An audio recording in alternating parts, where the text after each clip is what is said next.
Hi there, I'm meteorologist Glenn Glazer, and this is my YouTube channel, Met Dad at Home, which is short for Meteorologist Dad at Home. My friends and I have put this channel together. It's full of great family-friendly content. You'll find stuff for kids, you'll find stuff for adults, and make sure you subscribe so you know when we post something new. All right, enjoy today's video. So many of you may recognize my wife, Tasha. She was a TV reporter here in this area for a long, long time. We met at a TV station in Texas, and today you're making world famous banana bread. I don't know if it's world famous. Not really. Oh. Anyways, hi guys. So today I'm going to show you my favorite banana bread recipe. I scoured the internet. I've tried a bunch of different recipes. This is my favorite one. It's called a banana bread because you use a lot more bananas than your traditional banana bread recipe, and you can find it at allrecipes.com, which by the way is my favorite recipe website. Oh. Anyway, so I have all the ingredients laid out right here. First, of course, you preheat the oven to 350 degrees. Then you mix all your dry ingredients. So far I have 2 cups of flour. You can use wheat flour, you can use regular flour, just whatever. Sometimes I'll do half wheat, half white. It just depends whatever you want to do. Now to that, I am gonna add a teaspoon of baking soda. Should we put it on the list, more baking soda for the grocery store? I bought some already. All right, good. A teaspoon of baking soda, and then a 1/4 teaspoon of salt. Okay. I like to use kosher salt. So you're just gonna mix those ingredients together. Make sure it's really mixed so you don't get some gross taste of baking soda, which has happened before. Then after that's done, we'll move to our wet ingredients. Okay. So I have a 1/2 cup of butter. I like to use, I can't believe it's vegan because I am lactose intolerant. Okay. Of course, you can use real butter, you can use oil. If you want to make it a little healthier, you can use applesauce, but it's a 1/2 cup. To that, we're gonna add 3/4 cup brown sugar, which makes it amazing and moist. Then you cream the two together. I like using a hand mixer. You can use whatever you want. I don't have a fancy stand mixer, but if you have one, use it.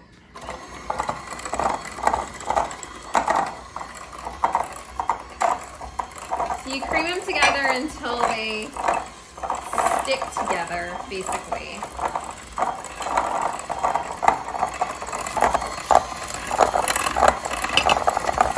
I sometimes go a little overboard because I'm a perfectionist. You're a perfectionist? I didn't know that. Okay, so it should look like this. Then to this, you're gonna add 2 eggs. It says beaten eggs, but I just beat them straight in here. Okay. Saves time. So we got 1. You're a good egg cracker, by the way. Thank you. You're welcome. No shells or anything. And so then we'll cream those together. I always wash my hands after I crack eggs because that's just what I do. Okay, we'll cut back to this after you wash your hands. Do you think you're getting some banana bread? You might get a little piece that falls on the floor. Okay. Okay, now that my hands are thoroughly scrubbed, I'm gonna beat the eggs in the mix. So beat them first, and then mix everything together. The thing I really like about this recipe is that you usually have all the ingredients at home already. Especially bananas that are soft and mushy. We always have those. Yeah, the blacker the better, I find. Yeah. The blacker the bananas, the better? Yes. Okay. So now that that's done, we are gonna add our bananas. Okay. I only had 3 bananas on hand. Okay. They were pretty brown. So you just want to mush them. This is a great thing for kids to do. I often have my 4-year-old do this. And basically you just want to mush it till it's pretty liquefied. You don't want to have, if you like chunks, fine, but if not, then just keep mushing it. Now this recipe calls for 2 1/3 cup bananas, which is a lot of bananas. It's about 5. I only have 3, which made just about a cup and a half. So that's a little less than you want to have. So sometimes what I'll do just to make it a little more is I'll add some applesauce to it, or any other pureed fruit you want to add for a different taste. But I have used this little bit of bananas and it still tasted okay.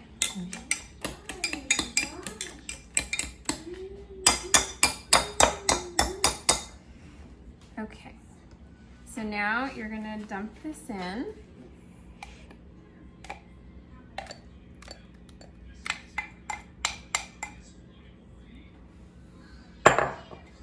And you're done with the mixer. Now what you're gonna wanna do is stir the banana mixture in until it's well blended. Once it looks about like this, you're gonna add all of your dry ingredients. Be careful and just mix it until the flour is blended. It's important not to over mix it so that you don't get dry, chewy bread. What did you make? The thing I really love about this banana bread recipe is, like I said, you can substitute the butter for applesauce to make it healthier. You can substitute oil if you don't have butter. It'll just give it a slightly different taste. It's also a good base for anything else you want to add in here. Sometimes at this point, I'll add nuts if I have any, or raisins. You can put cinnamon in it. You can put vanilla in it. Just depends on what kind of banana bread you want to make, and it's a good base just to experiment, especially in these times when you have nothing but time going on. So now almost all of the flour has disappeared. You just want to make sure, especially on the bottom, that you don't see any white flour.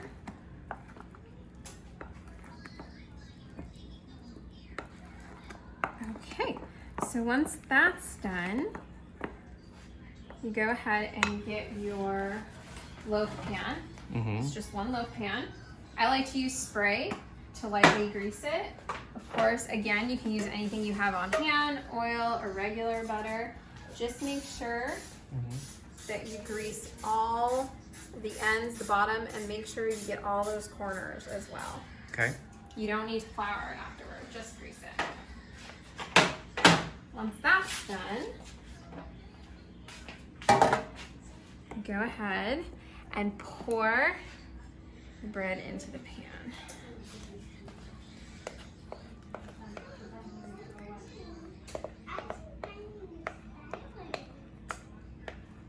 Sometimes I also like to use a spatula to get everything out, but it seems to be working fine today.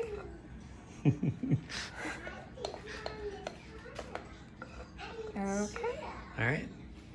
So that's all done. And then we just pop it in the oven at 350 degrees for about an hour. I would start out at about 55 minutes in your oven because all ovens are different, and then check it. If it still is a little mushy, then put it for an additional 5 minutes at a time until it's done. And I'll show you how to check that once this gets closer to being done. Now, if you don't know, my wife is also a certified wine expert, so I'm sure she's going to give us some advice on what kind of wine you should have with banana bread. Right? No? Well, one second. Okay. Well, we need a new stove. That one's 15 years old. All right. So the rule to any dessert is that you want to have a wine that is either as sweet as your dessert or sweeter. That way it'll pair nicely together. Of course, sometimes I'll also do some sparkling wine with it, even though it's not as sweet. And that sometimes works as well. So it just depends on what you like. But as a general rule, again, as sweet or sweeter than the dessert that you're eating. And how long until the bread's ready again? About an hour. So we'll check back with you when it's almost done. Mr. Fitz, can you wait an hour? Can you wait that long? Well, you're gonna have to. I know. It's hard to wait for banana bread, isn't it? Huh? Hi guys, so our banana bread has been in the oven for about an hour and 5 minutes. Okay. And so we are gonna check it, see that it's done.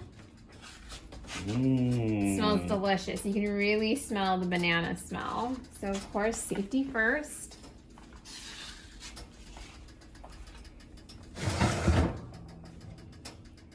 Now the best way to check to see if your banana bread is done or it needs a little bit more time, and this is good with any cake or baked good, is you gently take one of your fingers and see if it bounces back.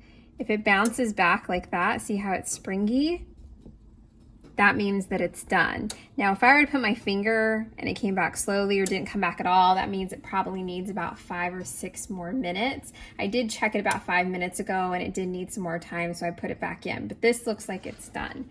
So after that, I like to stick a knife or a toothpick or whatever I have in it just to make sure. You wanna stick it through the center. And if the knife comes out clean, which this one did, then it's done. Okay. Usually what I do then is let it cool down for about 10 minutes or so, just so I don't burn my fingers when I take it out. But for time purposes, I will do this now. What you want to do is put your knife all the way around. Now, if you've greased it well enough, then it should be no problem getting your knife all the way around. I have a platter right here that's ready. Now, this is going to be a little hot. So I'm gonna wear these, but again, if you've let it cool down, then you don't even need these. And it should slide right out. Now, sometimes people like to eat it right away, but again, I find that if you let it cool down for at least 15 to 20 minutes, then it's easier to slice and just as delicious. So I hope that you guys liked this recipe, and I hope that you enjoy the taste. Until next time, bye. All right, I hope you enjoyed that video here on Met Dad at Home, Meteorologist Dad at Home. Please subscribe so you know when we post new stuff all the time, and have a great day.